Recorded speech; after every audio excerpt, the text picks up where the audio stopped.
what does that S Plus button on the steering wheel do? And let's find out. Hello and welcome to Third Hand Motors. My name is Matt, and today I'll be your host as we discuss this 2014 Honda CRZ, sorry. This is one of the weirdest cars from one of the blandest eras in automotive design, the 2010s, the dreaded Great Recession. But it's also an amazing car. Today we'll be talking about the history of this car, the exterior and interior quirks, the driving experience, a lot there, and what I think of this car. Hint, hint. Pretty amazing. Third Hand Motors, I don't have an intro. Alright, so starting off with a brief history of the CRZ. So, as many of you might already know, the CRX was a car that was built from 1983 to 1991 by Honda that was regarded as one of the best cars that Honda ever made. It was lightweight, tossable, great on gas, great handling, all of that. It was just the bee's knees for most people. And as a reflection of that, values have increased dramatically over the last few years. If you go on Bring a Trailer, nice ones are going from anywhere from 10K all the way up to 40K, but most are under 25. So, needless to say, people are crazy about the CRX. And it's tempting to say that the CRZ is just the CRX grown up, and that it's only based on the CRX, and that's its entire heritage. But that's not entirely true. And that's not true because of this badge right here, Hybrid. In December of 1999, Honda released their Insight, the two-door, aerodynamic, made of aluminum, under 2,000 pounds hybrid that was also available with a manual. It was the first hybrid on sale in the US, beating the Prius to market by about 7 months. Now, where the Prius was, conservative, practical, the Insight was none of that. Obviously, it had 2 seats, it had a manual transmission if you wanted it. It was incredibly small, incredibly cramped, but as a result, the Prius only got 41 mpg highway, the Insight got 61, and this is by modern EPA standards. The previous ones were actually higher for both cars. Now obviously, as we all know, the Prius sold way more than the Insight. The Insight was discontinued under that generation in 2006. The Prius outsold it, I think, 20 to 1, something like that. It's insane. You see them everywhere, of course. But the Insight has become a bit of a cult classic. It's actually one of my favorite cars as well. It's just a good car. It's a really interesting piece of automotive engineering.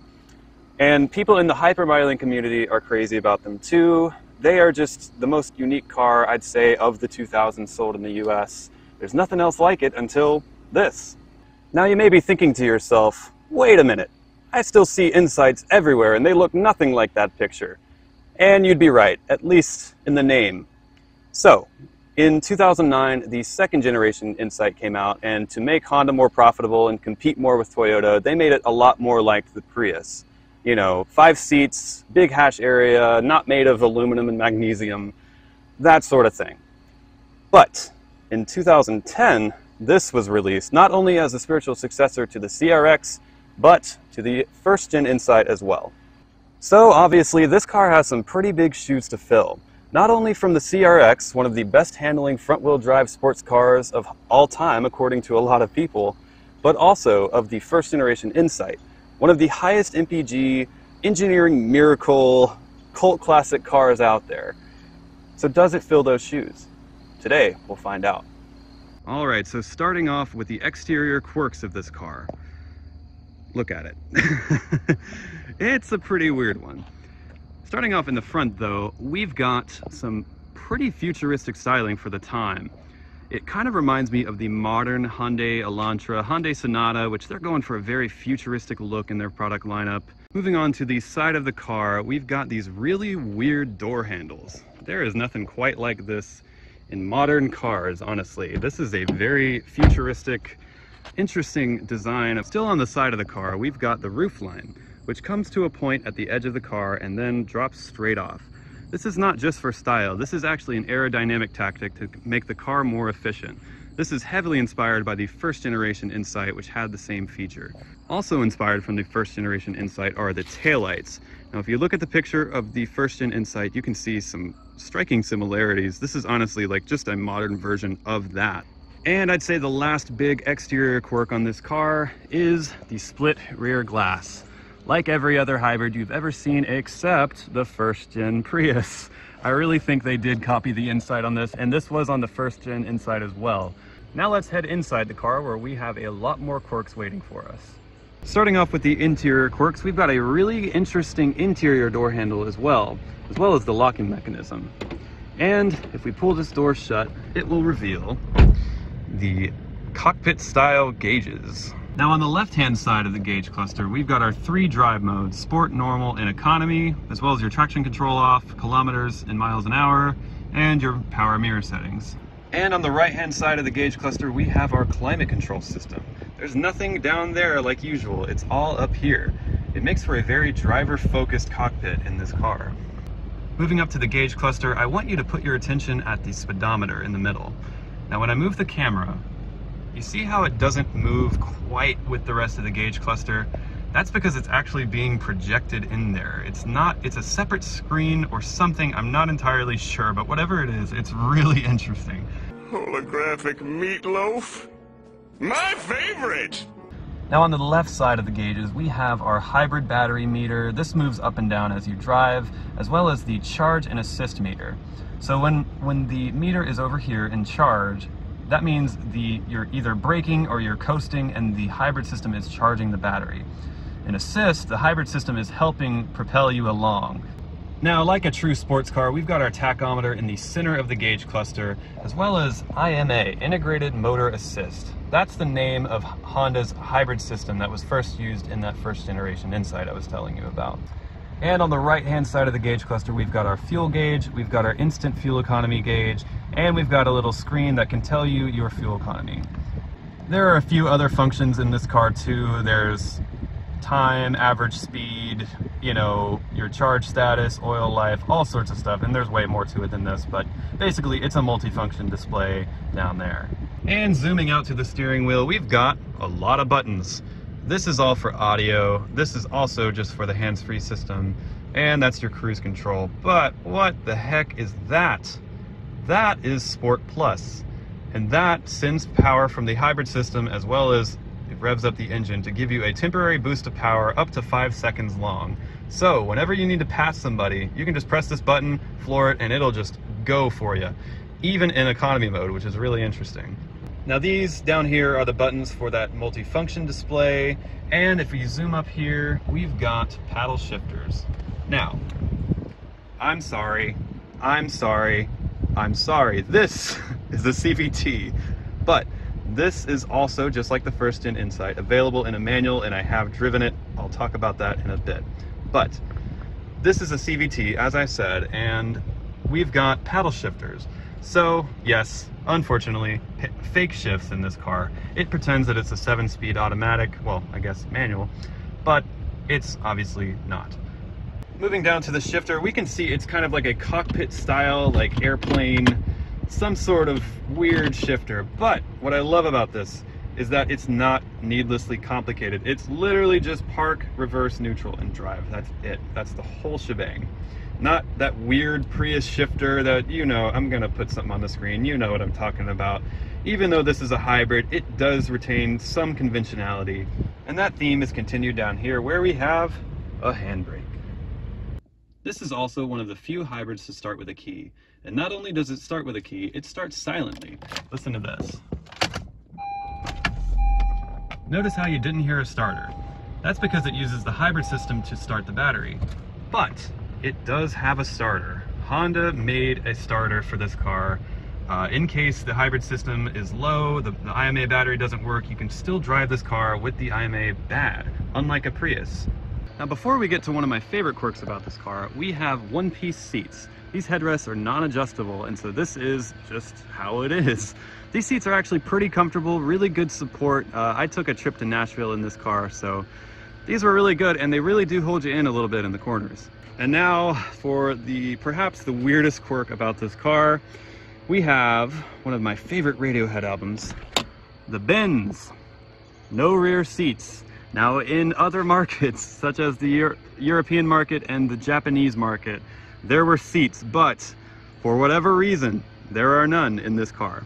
So you just have a couple bins back here. Now, you can definitely tell that there were supposed to be some seats back here, and the first gen Insight did not have back seats at all. But honestly, you're not really missing out on much, because look at the leg room you would have. That's probably why they're not there. I've heard that they probably failed crash certification, so I'm okay with the bins. So as you can see, this is a pretty quirky little interior, but I want to make a note here that this is a really nice interior from this era especially. Now, this was right after the Great Recession, where cars really hadn't started becoming nice again, but this car truly is really nice on the inside. And that brings us under the hood of the Honda CR-Z. Now, this is powered by a 1.5 liter 4-cylinder, as well as, of course, the electric motor, making a combined 130 horsepower and 140 pound-feet of torque. That drivetrain brings this car to 0 to 60 in 8.8 seconds. It's not fast, but it is fun. And let's go drive it, and I'll prove it to you. Alright, so how does it drive? Well, I'll start a little more on the practical side, and then we'll get into the performance. So, firstly, my wife and I took a trip up to Nashville and back from Atlanta in this car, about 600 miles total, and unlike the CRX and the Insight, this is a very comfortable car. It's also a very safe feeling car. You don't feel like you're about to be killed. Of course, this being a modern car, it is going to be heavier and therefore less fuel economy and harder to make that same performance, but it is kind of nice when it results in a very comfortable ride, very just cruisable car. So as far as fuel economy goes, how does this fare? Well, pretty good actually. The first time I drove it, I hypermiled it for about 60 miles. I got 47 miles a gallon out of it, which is not bad, especially for a enthusiast car. Now, going up to Nashville, we were doing about 80 the whole way there, over mountains, on the highway, and we got about 37. And around town in Nashville, we got 40 mpg the whole trip. So, not too bad, honestly. Especially for an enthusiast car. I think that this fuel economy is underrated, even though it's rated at, I believe, 31 city and 39 highway. I think it gets a little bit more, even if you try just a little bit. Alright, so the big question, how does it drive for an enthusiast? Well, I'm going to flick it into sport mode here. The answer is, not bad. It's not fast. It's not at all fast. Actually, the power to weight ratio is 0.047 horsepower per pound, which is comparable to the Honda Fit, which is, you know, kind of a base model car. But it's not about the power in this car. Honestly, it's all about the handling, and this thing handles really well. Little too well.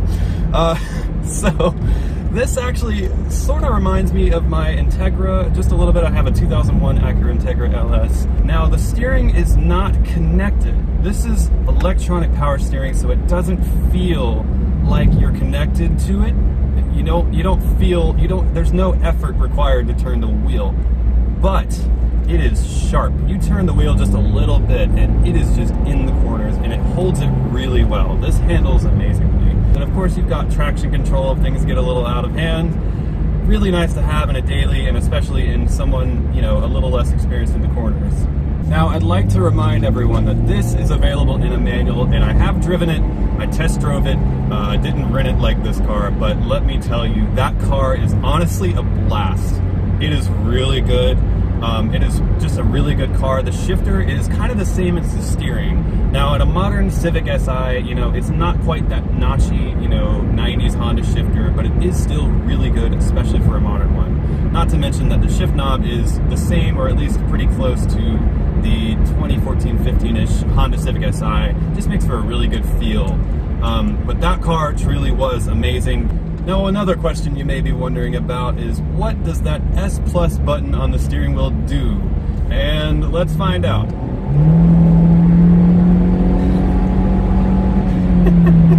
It's honestly kind of fun, man. I'm not gonna lie.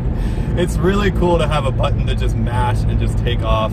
Obviously, this still doesn't make it a fast car, but it is a cool little quirk of this car. It's really interesting to see the hybrid system used to make this car faster versus the Prius just to make it more economical. So I will conclude. Is it fast? No. Is it fun? Yes, it is. It's fun in a very modern way. It's not connected as much as an old 90s Honda. It's not as notchy, analog, but it's still fun. I think that's something that people don't understand yet about this car. It's still a great car. They compare it to the CRX, the Insight, or any other modern Honda, and it falls flat. Of course it does. But it's still really fun. We're still talking about a weird Honda here with tons of quirks, tons of technology. It's still a really fun car, and I think it gets a bad rap. So those are my thoughts on driving the CR-Z. And to wrap the video up, I want to go over my final thoughts on this car. Does it fill the shoes of the CRX and the Insight? Let's find out. And so, that's the Honda CR-Z. Now the CR-Z had two big pairs of shoes to fill with the CRX and the Insight. So does it? Sorta. Not exceptionally well at either, but it's a really nice compromise and honestly a really nice daily driver for someone that is into weird quirky cars as well as sports cars. As I mentioned earlier, the CRX for a nice one, you're looking at above 10 grand pretty much all day. But these are below 10 grand for a nice one pretty much everywhere. These are a really good choice for somebody who wants one car, an interesting car, good fuel economy, and a fun driving experience. No, it's no CRX, no, it's no Insight, but it's still a great car. Thank you all so much for watching, and tune in for the next one. I've got a few more videos planned in my head, at least. Thank you all for watching, and I'll see you in the next one.